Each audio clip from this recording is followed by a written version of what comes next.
MGM radio ക്ലബിന്റെ മറ്റൊരു എപ്പിസോഡിലേക്ക് സ്വാഗതം. മലയാളത്തിന്റെ പ്രിയപ്പെട്ട എഴുത്തുകാരി മാധവിക്കുട്ടിയുടെ നെയ്പായസം എന്ന ചെറുകഥ. നെയ്പായസം ഒരു പ്രതീകമാണ്, അമ്മയുടെ സ്നേഹത്തിന്റെ പ്രതീകം. ചുരുങ്ങിയ തോതിൽ ശവദഹനം നടത്തി സ്നേഹിതന്മാരോട് വേണ്ട പോലെ നന്ദി പ്രകടിപ്പിച്ച് രാത്രി വീട്ടിലേക്ക് മടങ്ങുന്ന ആ മനുഷ്യനെ നമുക്ക് അച്ഛൻ എന്ന് വിളിക്കാം. ആ പട്ടണത്തിൽ അയാളുടെ വിലയറിയുന്നവർ 3 കുട്ടികൾ മാത്രമേയുള്ളൂ.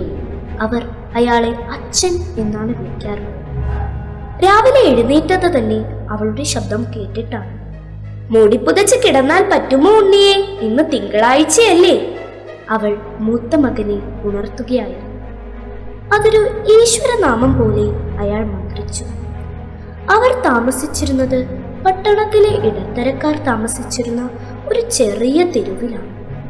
1-ാം നിലയിൽ 3 മുറികളുള്ള ഒരു ഫ്ലാറ്റ്. ഒരു മുറിയുടെ മുന്നിൽ കഷ്ടിച്ച് 2 ആൾക്ക് നിൽക്കുവാൻ സ്ഥലമുള്ള ഒരു കൊച്ചു വരാന്തയുണ്ട്. അതിൽ അമ്മ നനച്ചുണ്ടാക്കിയ ഒരു പനിനീർ ചെടി വളരും. അയാൾ താക്കോലെടുത്ത് ഉമ്മറത്തെ വാതിൽ തുറന്നു. അപ്പോഴാണ് അവളുടെ കിടപ്പ് കണ്ടത്. നിലത്ത് ചിരിഞ്ഞു കിടക്കുന്നു. തലതിരിഞ്ഞു വീണതായിരിക്കുമെന്ന് വിചാരിച്ചു. പക്ഷേ ഹോസ്പിറ്റലിൽ വെച്ച് ഡോക്ടർ പറഞ്ഞു, ഹൃദയസ്തംഭനമാണ്, മരിച്ചിട്ട് 1.5 മണിക്കൂറായി. പല വികാരങ്ങൾ. അവളോട് അകാരണമായ ദേഷ്യം തോന്നി. എല്ലാ ചുമതലകളും തൻ്റെ തലയിൽ വെച്ചുകൊണ്ടാണല്ലോ അവൾ പോയത്. ഇനി ആരാണിവരെ കുളിപ്പിക്കുക? ആരാണ് പലഹാരങ്ങൾ ഉണ്ടാക്കി കൊടുക്കുക? ആരാണ് ദീനം പിടിപെടുമ്പോൾ പരിചരിക്കുക? എൻ്റെ ഭാര്യ മരിച്ചു, അയാൾ തന്നെത്താൻ മന്ത്രിച്ചു. ഭാര്യ ഹൃദയസ്തംഭനം മൂലം മരിച്ചതുകൊണ്ട് എനിക്ക് 2 ദിവസത്തെ ലീവ് വേണം. എത്ര നല്ല ലീവ് അഭ്യർത്ഥനയായിരിക്കും അത്. ഭാര്യയ്ക്ക് സുഖക്കേടാണെന്നല്ല, ഭാര്യ മരിച്ചു. വാതിൽ തുറന്നപ്പോൾ ചെറിയ മകൻ കിടപ്പറയിൽ നിന്ന് ഓടി വന്നു പറഞ്ഞു, അമ്മ വന്നിട്ടില്ല. അവൻ ഇത്ര വേഗം ഇതെല്ലാം മറന്നു. ടാക്സിയിലേക്ക് കയറ്റിവെച്ച ആ ശരീരം തനിച്ച് മടങ്ങി വരുമെന്ന് അവൻ വിചാരിച്ചു. അയാൾ അവൻ്റെ കൈ പിടിച്ചുകൊണ്ട് അടുക്കളയിലേക്ക് നടന്നു.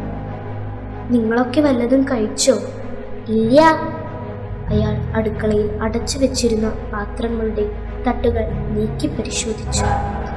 അവൾ തയ്യാറാക്കി വെച്ചിരുന്ന ചപ്പാത്തി, ചോറ്, ഉരുളൻകിഴങ്ങ് കൂട്ടാൻ, ഉപ്പേരി, തൈര്, പിന്നെ ഒരു സ്ഫടികപാത്രത്തിൽ കുട്ടികൾക്ക് വേണ്ടി ഇടയ്ക്കിടെയുണ്ടാക്കാറുള്ള നെയ്പായസം. മരണത്തിന്റെ സ്പർശം തട്ടിയ ഭക്ഷണ സാധനങ്ങൾ വേണ്ട, അതൊന്നും ഭക്ഷിച്ചുകൂടാ. ഞാൻ കുറച്ച് ഉപ്പുമാവ് ഉണ്ടാക്കിത്തരാം, ഇതൊക്കെ തണുത്തിരിക്കുന്നു, അയാൾ പറഞ്ഞു. അച്ഛാ, ഉണ്ണി വിളിച്ചു. അമ്മ എപ്പോഴാ വരിക? അമ്മയ്ക്ക് മാറിയില്ലേ? സത്യത്തിന് ഒരു ദിവസം കാക്കുവാനുള്ള ക്ഷമയുണ്ടാവട്ടെ. ഇപ്പോൾ ഈ രാത്രിയിൽ കുട്ടിയെ വ്യസനിപ്പിച്ചിട്ട് എന്താണ് കിട്ടാനുള്ളത്? അമ്മ വരൂ, അയാൾ പറഞ്ഞു. അയാൾ കിണ്ണങ്ങൾ കഴുകി നിലത്ത് വെച്ചു. 2 കിണ്ണങ്ങൾ.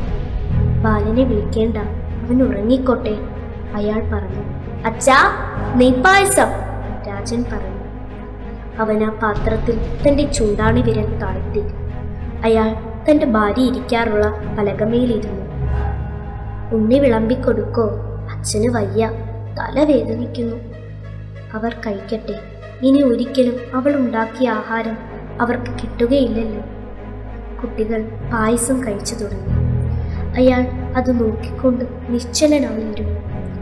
കുറേ നിമിഷങ്ങൾക്ക് ശേഷം അയാൾ ചോദിച്ചു, ചോറ് വേണ്ടേ ഉണ്ണി? വേണ്ട, പായസം മതി, നല്ല സ്വാദുണ്ട്, ഉണ്ണി പറഞ്ഞു. രാജൻ ചിരിച്ചുകൊണ്ട് പറഞ്ഞു, ശരിയാ, അമ്മ അസല് നെയ്പായസം ഉണ്ടാക്കിയത്. തൻ്റെ കണ്ണുനീർ കുട്ടികളിൽ നിന്നും മറച്ചു വെക്കുവാൻ വേണ്ടി അയാൾ പെട്ടെന്ന് എഴുന്നേറ്റ് കുളിമുറിയിലേക്ക് നടന്നു. ഹൃദയത്തെ ഇത്രമേൽ സ്പർശിച്ച ചെറുകഥകൾ അപൂർവമാണ്. ഓരോ വായനക്കാരൻ്റെയും ഇടനെഞ്ചിലേക്ക് നോവുകൾ തീർത്തുകൊണ്ടാണ് ഇതിലെ ഓരോ വരികളും കടന്നുപോയത്. നന്ദി, നമസ്കാരം.